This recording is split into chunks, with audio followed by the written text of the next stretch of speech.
Justin, good morning. How are you doing? Good morning, Andy. How are you? Yeah, I'm good, thank you. I'm very good. Thank you for joining Well, it's us. afternoon there, right? It's afternoon here. It's nearly evening, which is my favorite time of day. So yeah, it's excitingly evening. And you're heading towards lunch, which is my second favorite time of day.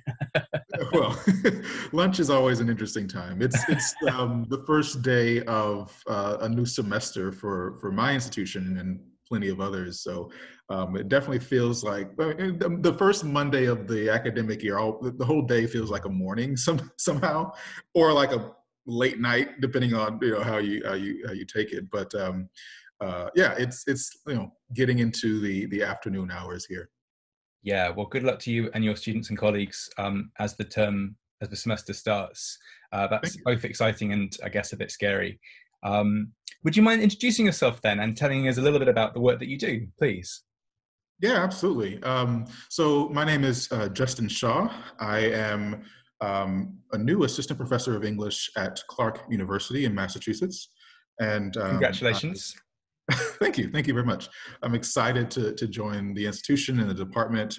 They've been lovely so far, and quite accommodating, given what we're all dealing with. Mhm. Um, I study early modern literature, 16th and 17th century literature of England, and whatever England was at that time, and and whatever we are now.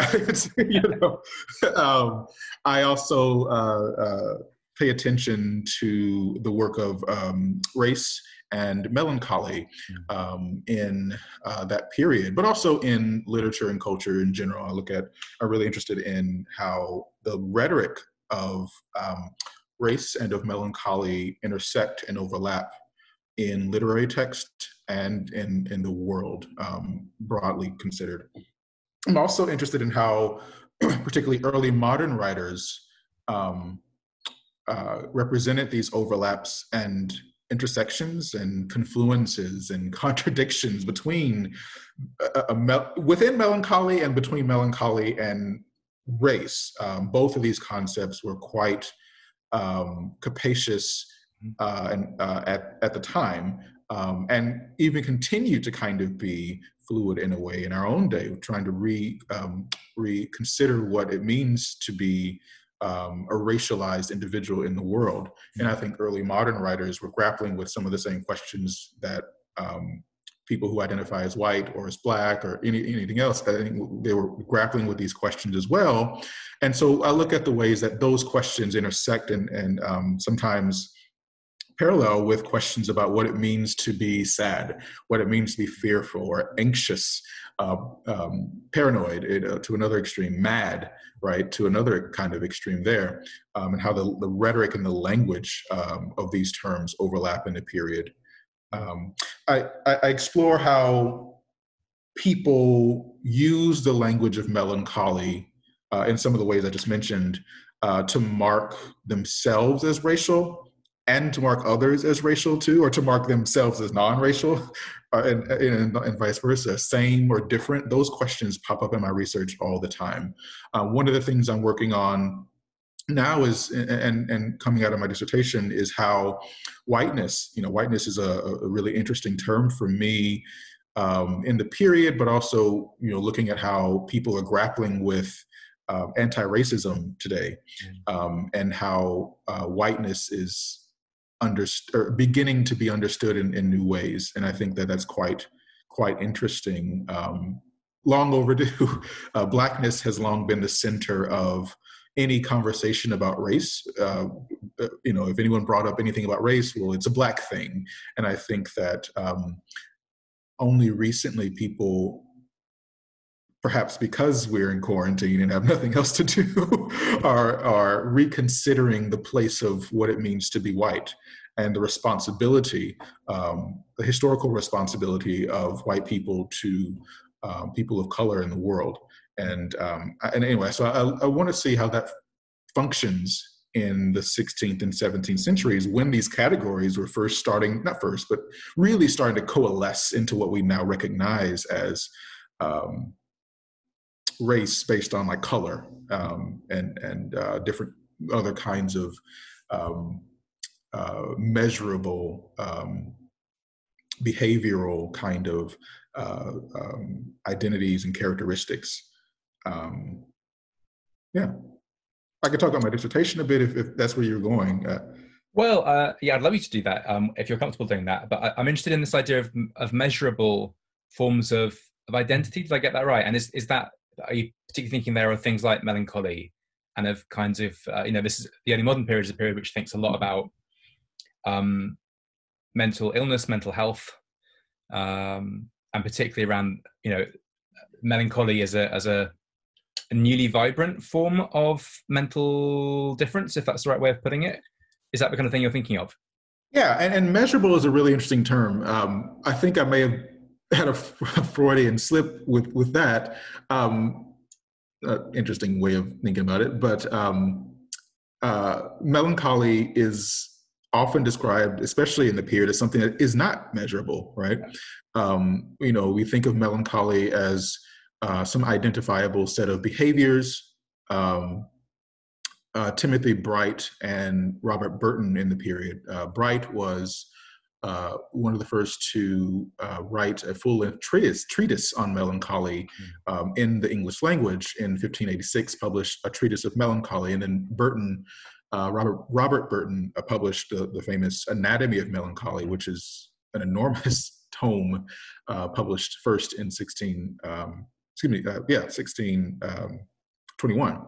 Yeah, that explored the kind of capaciousness and parameters of what melancholy had been understood to be, and could possibly be. But one thing that they kind of agreed on was that melancholy, as they understood it, is a kind of phenomenon or behavior of fear and sadness without cause, without occasion. And I find that to be really productive, an interesting way of thinking about melancholy, especially in comparison to what we now think of as major depressive disorder. And then Freud kind of right in the middle with melancholia. And there's this, especially with Freud, you get this kind of desire to kind of go back and find the origin, like what was it that caused this behavior? It's the mother, or something. And with depression, there's all kinds of ways of thinking about coming at modern clinical depression, that also in ways try to get back to to kind of deal with some kind of kernel or essence or origin that will then help to manage, the disease and disorder.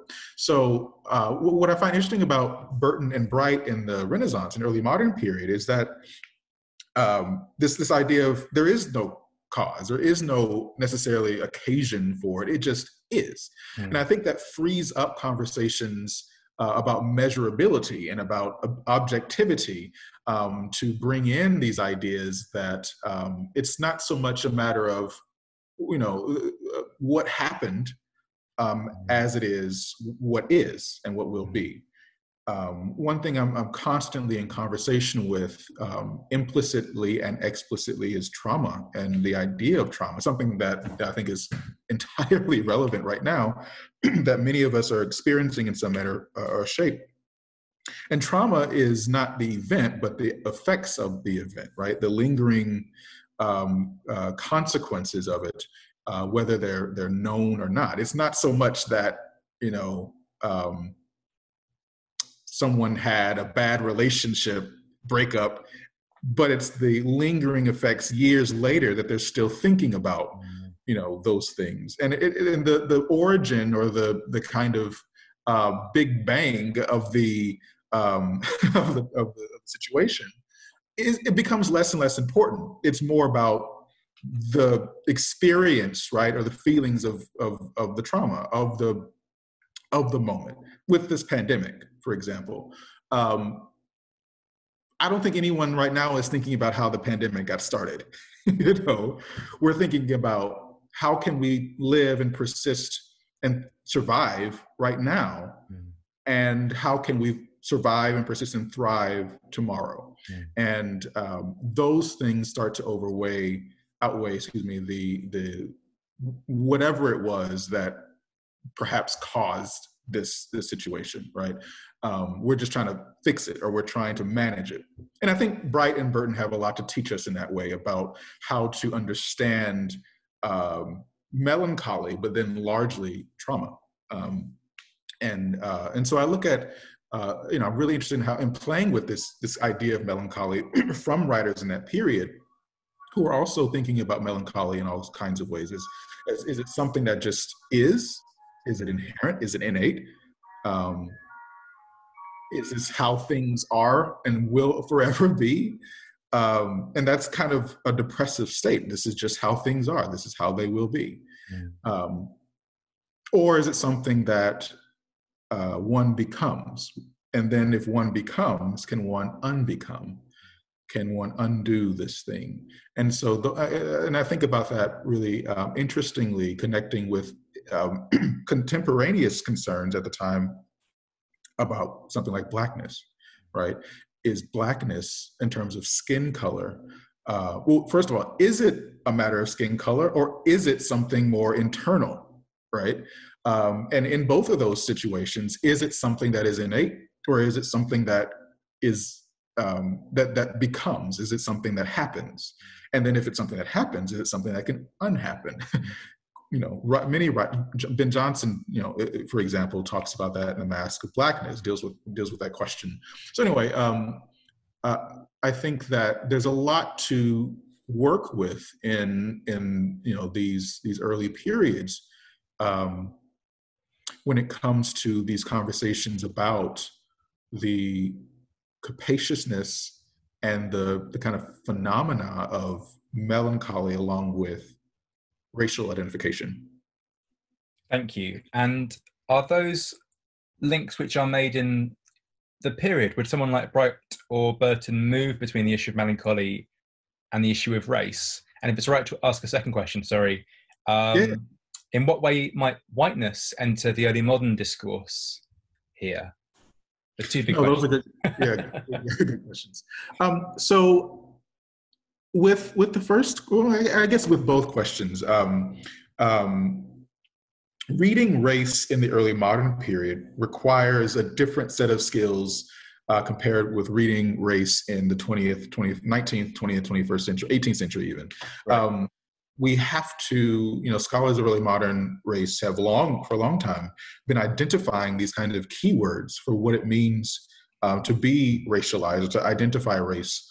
And then, I think of someone like, Kim Hall, who's talked about this kind of imagery of lightness and darkness.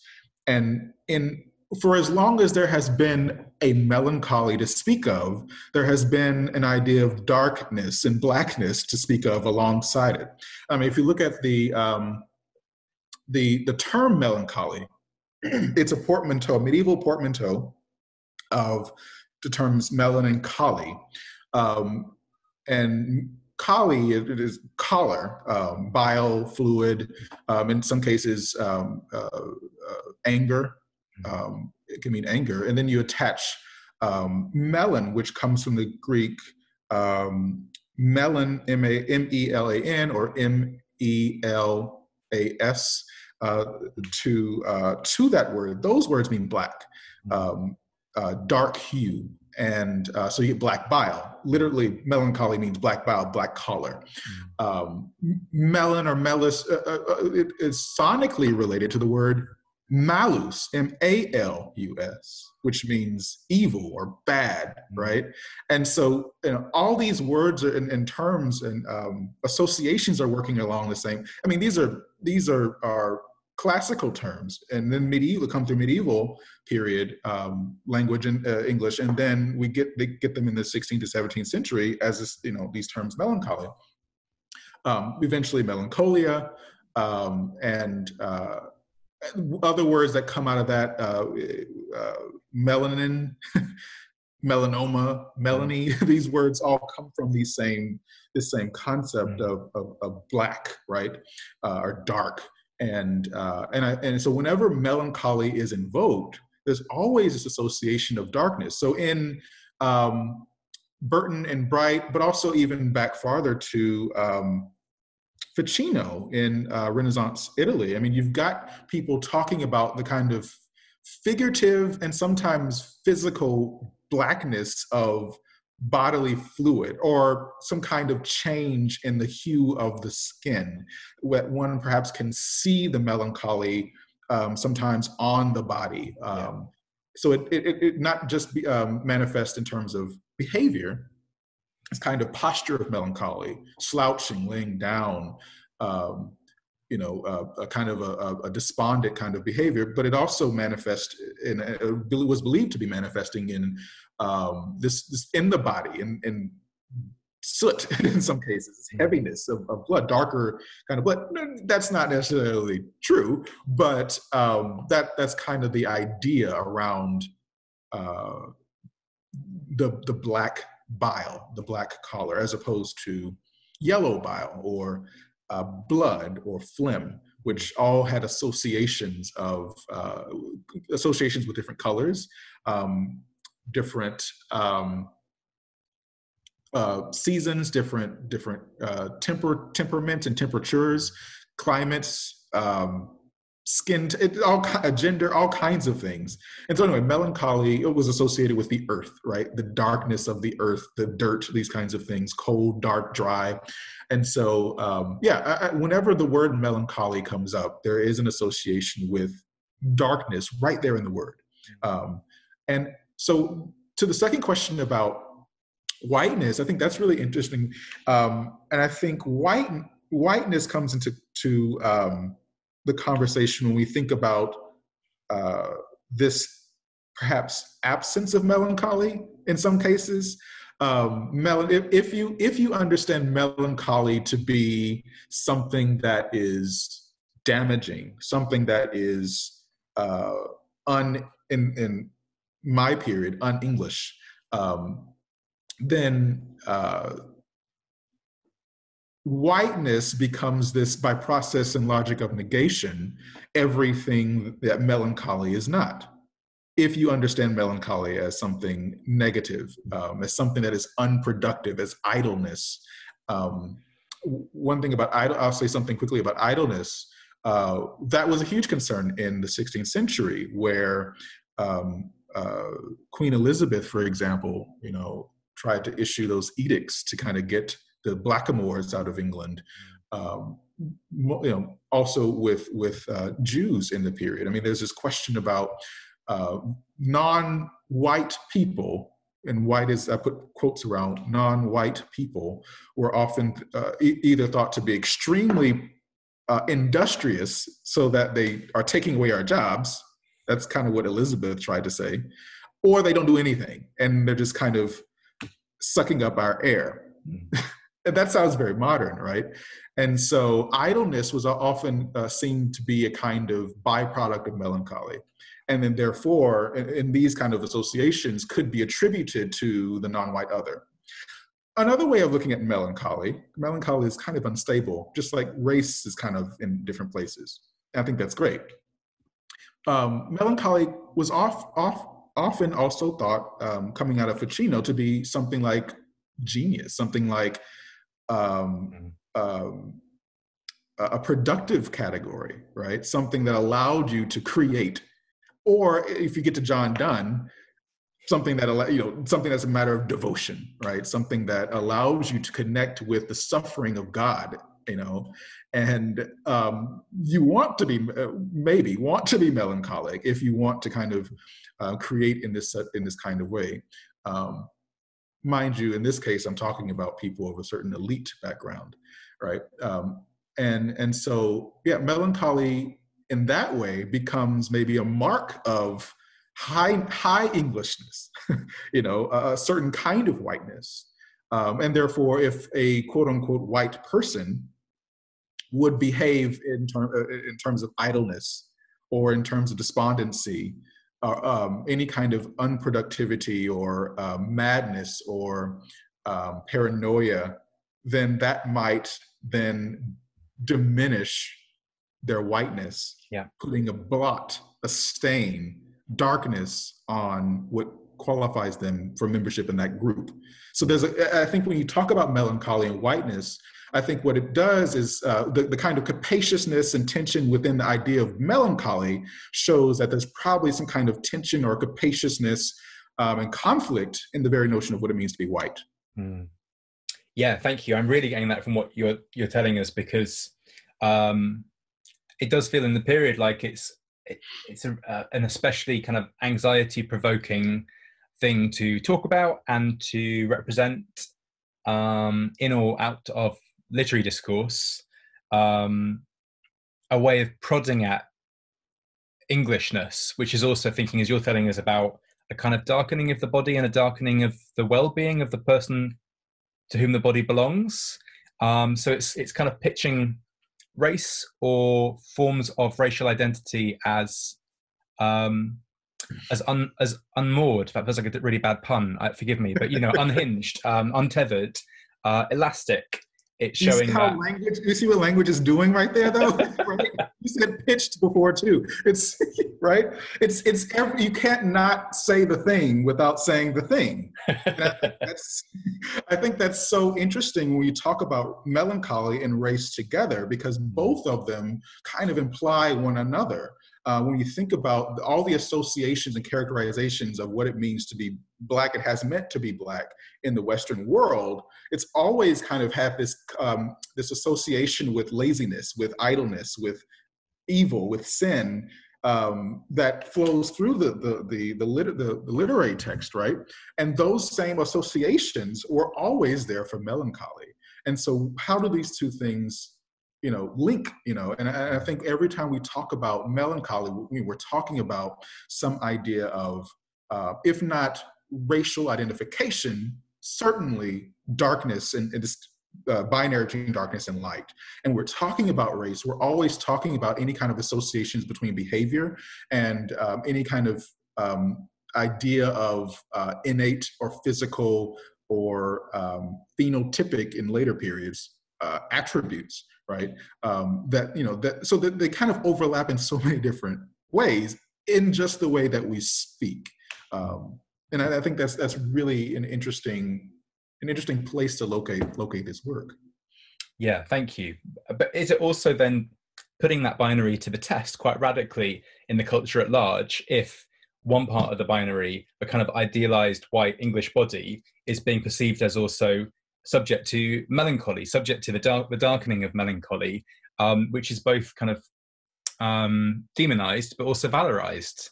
And you were talking about how people of a particular class, particular status, might be deemed to be in some ways positively special as a result of melancholy. And it does often feel like melancholy is bound up for within English literature as a kind of elite marking, a way of designating someone's privilege in terms of the time they have to be melancholy. Mm-hmm. Mm-hmm. I think about what's interesting. I think about like disability and disability studies, where there's always this impulse to ask, how did this happen, or why disability? How did you get this way? And one thing I think that's really interesting about Burton and Bright's notion of melancholy arising without cause, that suggests to me that how we got here may not be as important as where we are, where we're going. As I think I kind of mentioned that before. Yeah. But I think it allows us to turn that question around that's so often pitched at disabled people as not so much why you or why this, but asking of the able-bodied person, why don't you see your able-bodiedness as only temporary? When somebody in this pandemic, when someone during the pandemic or in the looming US election or in this economic crisis or in a heat wave or a hurricane or wildfires, all this is happening like today. When they ask you why you're depressed, I think we have to turn that question around and say, why aren't you?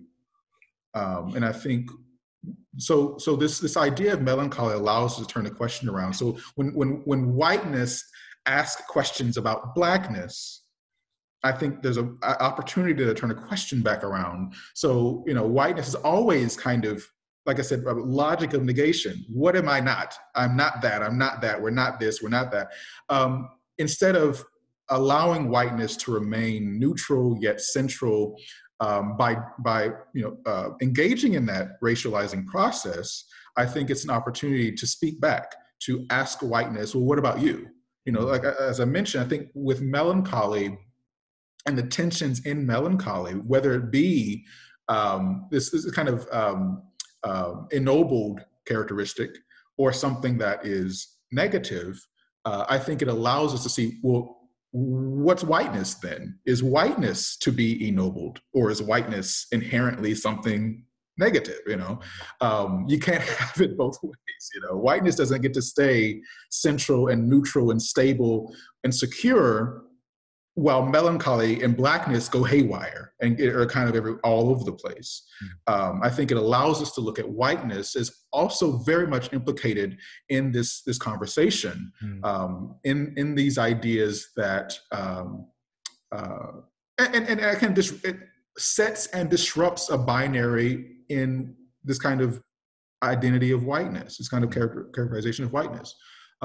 Is there a good and a bad whiteness? I don't know, but I think that's what people are dealing with right now, right? With anti-racism, anti-racist pedagogy and reading lists and so forth. Am I a good white person or am I a bad white person? And what does it mean to be in either case? What does it mean to be in the middle of those two? And I think that whole process is a melancholic process and is representative of if we're talking early modern period, is representative of the kind of capaciousness of the concept. Yeah, thank you. I really love that. I'm thinking quite a lot about genre as you're speaking as well, and that turning away from the question of how did this happen, and thinking about the past, and thinking about kind of explanatory origins. I'm not sure if I'm quoting you there or not, but turning away from that and thinking instead about the present and turning it around on the viewer and the questioner. I'm thinking in the early modern period and in early modern theatre that so many revenge tragedies, which are often about melancholic figures, are all about that question of what happened before the play started and about backstory. But at the same time, quite a lot of humoral comedies have no interest whatsoever in backstory. And one of my favourite early modern plays is A Humorous Day's Mirth, which begins in the morning and ends at night, and has nothing at all to say about what happened before the morning, but it's all about this single day. So yeah, I don't know if there's something, and again, those plays are often staging audience figures for whom those questions absolutely get turned out to them and potentially out then to the real audience. Yeah, does some of what you're saying, can we think about that in relation to literature and to genre? Yeah, no, that's great. I was actually writing some of that down to remember it. But one thing I like about Shakespeare, I'm surprised we've gotten this far without even mentioning the big S word. Right? I actually like that. Thank you. But one thing I like about Shakespeare, I find really interesting, is that melancholic characters are all over the place, just like racialized characters. They're all over the place in his work.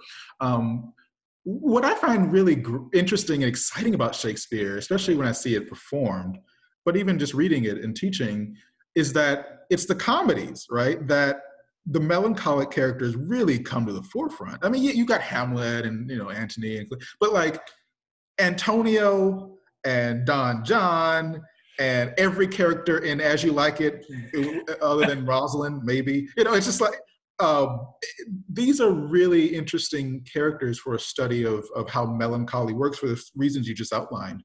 The comedies are, in a lot of ways, very much about the now, and at the end kind of gesturing to some future. I don't want to say that the past doesn't matter, that the past is not important. What I mean to say is that when we get into splitting hairs about objective fact, right, when it comes to trauma, when it comes to melancholy, depression, what have you, objective fact no longer becomes the primary mode in which we should be analyzing or caring for people or ourselves, right? And I think what comedies show us is that, you know, the past is always informing the present, and that objective fact is just as malleable and not malleable, but what's the word? I mean, it can be manipulated by the people using it. Yes. It's Yeah. situated in the ideology and rhetoric of the person using it. And that's right. And what comes to mind are the two plays, the beginnings of Twelfth Night and Merchant of Venice come to mind, where you have Antonio, who says, "I know not why I am so sad." And Orsino in Twelfth Night, you know, if music be the food of love, play on. And it's this kind of like, there's something that just happens, and the characters don't really try to go back and figure out why. It's just about how do we manage in the moment.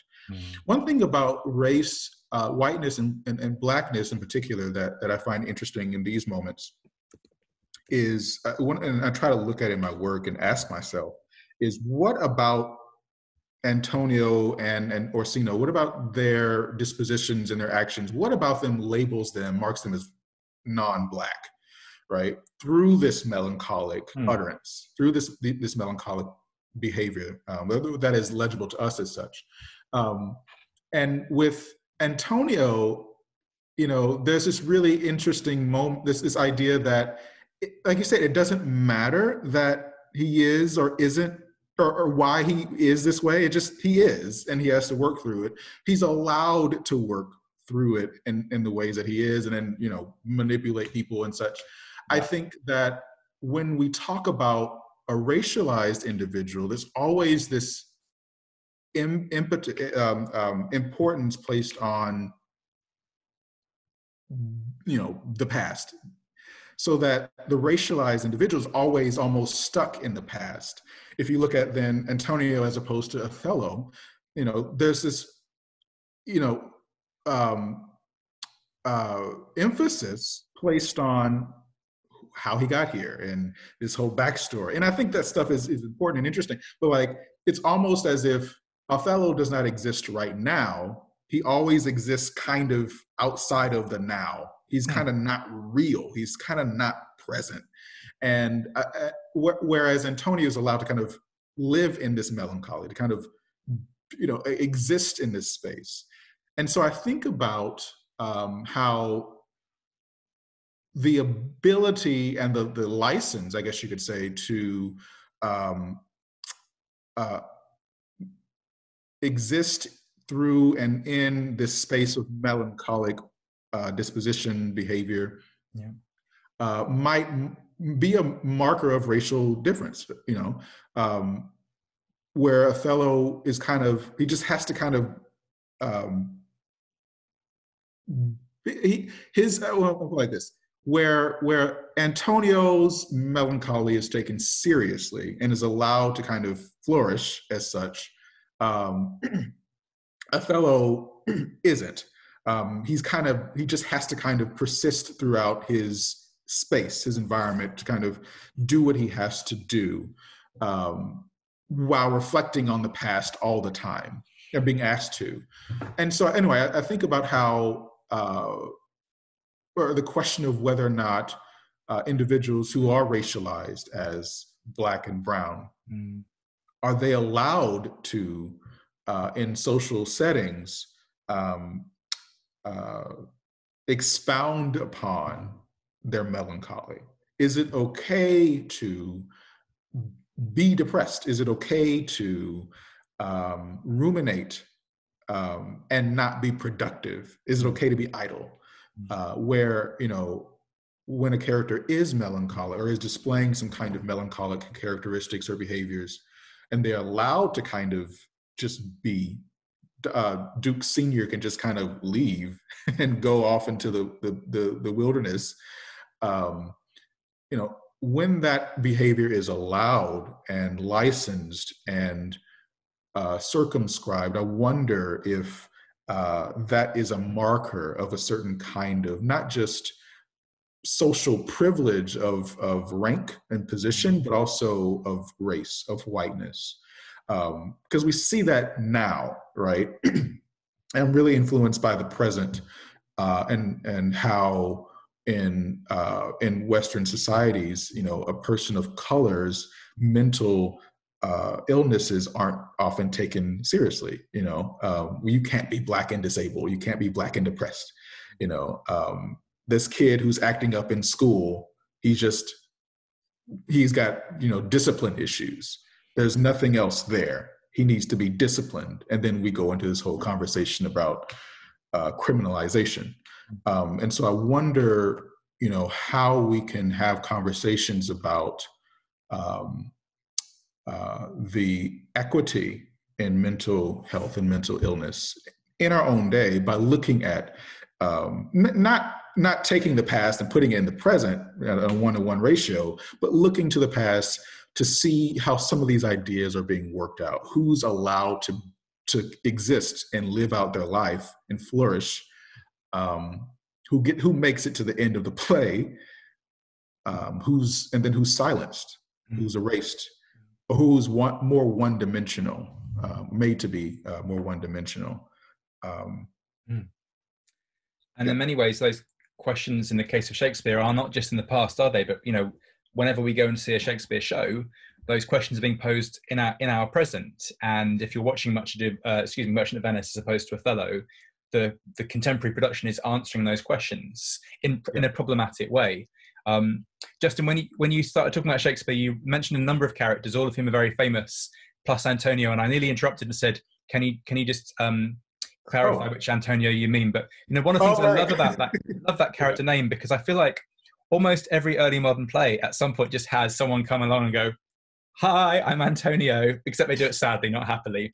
But that name obviously is just like a label for Italianness. And they're always sad. They're always sad. I don't know what's going on there. And then Merchant of Venice seems to give over an unusual space to that character. Like, I like to think that's basically the same character traveling from early modern play to early modern play. And finally, Merchant of Venice gives him a decent role. And as you say, he opens the play by saying he's sad and has no interest at all in that backstory. Whereas we hear about Othello in the scene at the Senate, we hear about Othello wooing Desdemona in the past of the play by telling her about his past. And so and someone else is telling that story, not Othello. That's right. He really gets trapped. The dramaturgy, the staging of these plays absolutely positions these characters in relation to how they're allowed to feel and how other people are allowed to feel about how they feel. That's right. That's right. I was thinking while you mentioned the Antonio pattern, would you put Antony in there too? Well, possibly. Yeah, I mean, they get everywhere. And you were talking about whiteness, and I'm completely on board with that. But I also wonder if there's opportunity for an English audience to think of an Italian as racially other in this period. I'm not saying that's what's going on in these plays, but Antonio feels like an othering sort of name, I think, in the period. It does just simply mean, here is our random Italian for this play. And actually, I think like a Cassio figure is like, well, it's the same guy, but let's just give him a new name. And I think that, or maybe Rodrigo would be, but anyway. But I think there's a point there. With in the Burton and Bright and many other writers in that time, there was this idea of geography as a marker of emotional kind of difference. I'm not the first to kind of argue that at all, but there does seem to be this distancing of the English us from the European them, particularly the Italian them, and the Italian them are closer to the African them, right? The them of the them. And I think maybe some of that is still very much present in terms of this closeness to the equator, this darkening of the skin, this the frequency of interactions with people from traditionally non-white spaces, I think it's no coincidence that Othello and The Merchant of Venice both happen in Venice, which is the most cosmopolitan city, and markets itself, especially at the time, as this kind of serene republic, that's supposed to be, like the beacon of postmodern, early modern Europe.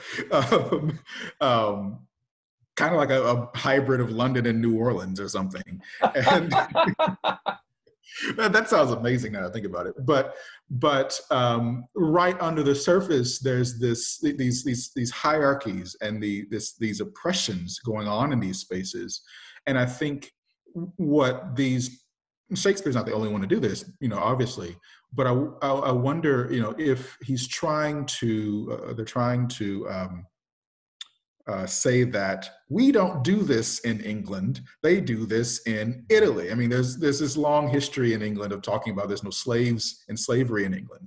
That's never been true, right? But that's not true. But that's definitely part of the mythology that we, the English, the white English, but particularly the English, are better than other, and you can insert a number of places there. But no, I definitely think that there's a certain license to do different things simply because it's placed in Italy, right, or somewhere on the Mediterranean, that would not be characteristic of Northern Europe. And I think Melancholy has a lot to do with that, right? What is it about this climate? What is it about this the interactions with actual Black people, the increased interactions? What is it about the absence of white people, right? In these spaces, the relative absence rather, that allows for a certain kind of exercise in the capaciousness of melancholy and the emotional spectrum and the behavioral spectrum. But I think all that stuff also happens in the history plays. All that stuff happens in the tragedies too. And I actually think that's where a lot of the scholarship is going, to think about not just how something like Melancholy allows race to persist in the early modern Mediterranean, which is important, but also in England, in Wales, in Scotland, in these ideas, Ireland, right? In these ideas about whiteness that are very much going on. I think Shakespeare's involved in this kind of, I mentioned this term before, this negation of like, don't look at us, look at them.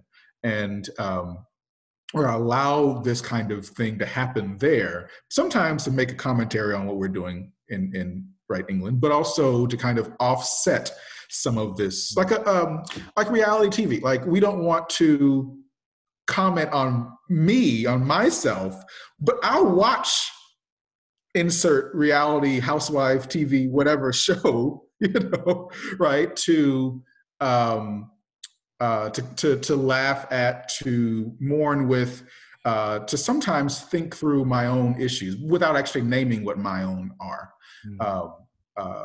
And so the English, and I mentioned that kind of ennobling of melancholy, especially as we get later in the 17th, moving into the 18th century, this ennobling of this English melancholy as this marker of a certain kind of privilege, a certain kind of civility. It's because of this mythology that the South, the European South, the global South, etc., is this wild, I say West, that's weird, but this place, this wilderness, right? That it's this place where things are licensed. It's not true. It's just part of the propaganda. It's part of the way of carving out a space where the we can do what we want to do and still remain in power, and still remain central. I got an article coming out in a volume called White People in Shakespeare, edited by Arthur Little. And I'm writing about Dryden's adaptation of Antony and Cleopatra, well, adaptation is a strong word, of Antony and Cleopatra, All for Love. And I thought that play was really interesting for what it does to Shakespeare's white people, and how Octavius is not in the play anymore. The central character to Shakespeare's play is no longer there. He becomes this idea. He's exercised, Dryden exercises him from this play, and he becomes this force that all the characters have to either rally around or resist. And I think that's what's happening with whiteness in the period, right? It's that it's not always this phenotypical way of thinking about what someone looks like, but it's when a certain group of people become exercised from accountability, yet remain empowered, yet remain the force in which everybody else has to respond to. And I think that, Melancholy is kind of a vehicle for that kind of, I want to say social distancing, that kind of exorcism to take place. Yeah, thank you. And remaining in power whilst not having any responsibility, that sounds eerily contemporary of the two countries we're currently speaking from. Justin, we're heading towards wrapping up. So in a moment, I'll ask you my final question. But if it's all right, I'll just summarize some of the things that I've heard from you, partly to check if there's anything more you want to say, and partly so you can correct me if I've got it wrong. But I've really enjoyed thinking about whiteness as an emergent term. And I enjoyed you at the start of the film talking about when that might have started. And certainly for me, I think that although it's obviously got a longer history than this, 2016, Brexit and Trump have been huge drivers of a lot of conversations around whiteness in our current moment. I've really valued thinking about uncaused sadness as opposed to the kinds of sadness that someone like Freud would wish to pin down in terms of originatory, triggering events. I've really valued you making us think about melancholy as a term, kind of moving between the worlds of illness, well-being, and color and race. Thinking about the unEnglishness and the unwhiteness of melancholy, but at the same time, this weird place it has as a kind of valorized space. Space is the wrong word, but a form of habitus or of identity of some kind for the English. And finally, I shall never forget the phrase postmodern, early modern Europe, which I think is superb. And in many ways, the English projections of the South are a sort of Wild West, aren't they? Because I mean, there's very similar things happening in those two ideologies around race and around wilderness, which is wilderness because we've decided not to count the people in them as people, effectively. Yes. Yes, thank you. That's my various takeaways from what you've given us. I don't know if you want to add anything or correct me on anything. No, that sounds good, and I think I really like your last distinction about the wilderness. It makes me think about all of Shakespeare's wildernesses. Is that a word? And we can have that as a word. and how there's certain things that are allowed, and I mean, what you think about what the pastoral not only allows but denies and erases and silences in that mode that Shakespeare is drawing from and playing with. And I think melancholy is kind of occupies both the outer space, the marginal space, and it occupies this central courtly privileged place as well.